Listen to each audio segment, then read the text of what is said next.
We're celebrating a significant milestone, a decade of green impact. Twari dufite ubutaka buhanamye, ifumbire yose twageragezaga gushyiramo irangiriye mu gishanga.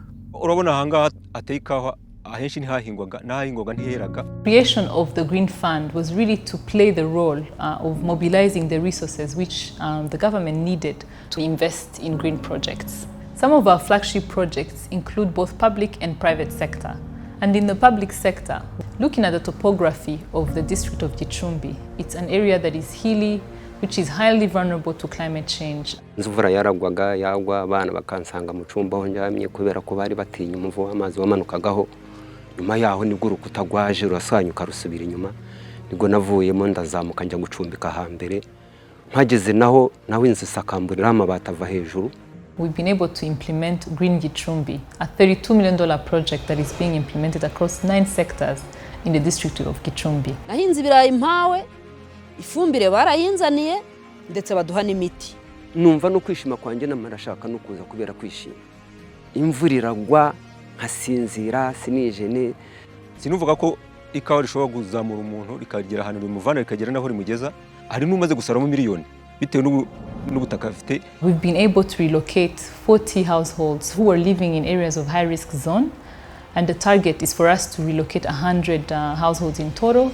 We've also been able to restore 1,500 hectares of land using terracing, and in total we've been able to create 23,000 jobs. The Rwanda Green Fund recognizes the capacity challenges inherent in the private sector.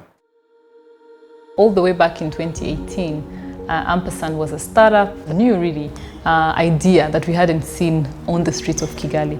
When we had the idea to found Ampersand, actually the first thing we thought about how can actually the Rwanda can be the first, laboratory for the e-mobility. So for us, this has been an impactful project. Moto ya Ampersand gukoresha mu garage biroroshye. Ari naho havuye inyungu ku muryango wanjye. Aho ntakimena amavuta ya buri cyumweru y'ibihumbi 7 cyane ko ubwiyongere bwa essence bukomeje kuzamuka. Ariko uko buzamuka twebwe nta kibazo dufite kuri moto z'amashanyarazi. Our driver, they can save more than 40% comparing to petrol motorcycles. The government of Rwanda has prioritized environment and climate change. We have the Nyandungu wetland that is right in the middle of the city. Its restoration has created a safe haven for different animals and birds. To see the park as it's evolved has just been amazing, for both in terms of nature but in terms of the wildlife that you encounter. It's probably the safest and flattest place in Kigali I could find, and a great place to teach my daughter to ride a bike. Some come to rest for leisure with their families, others come for sports, others come for wellness, to rest and meditate. To be able to come out into nature, to listen to and photograph birds has given me the headspace to process and keep going.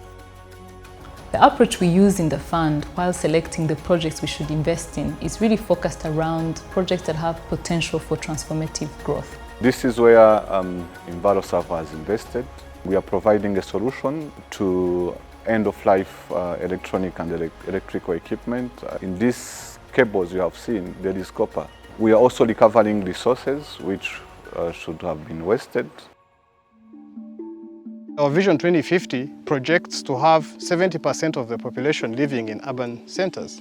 Kinyinya Hill, or the 600-hectare hill, is a composition of the perfect area to form a blueprint for what others will do. It has a brownfield of existing communities. We need to show how are you bringing the green city to an existing community without disrupting their livelihood.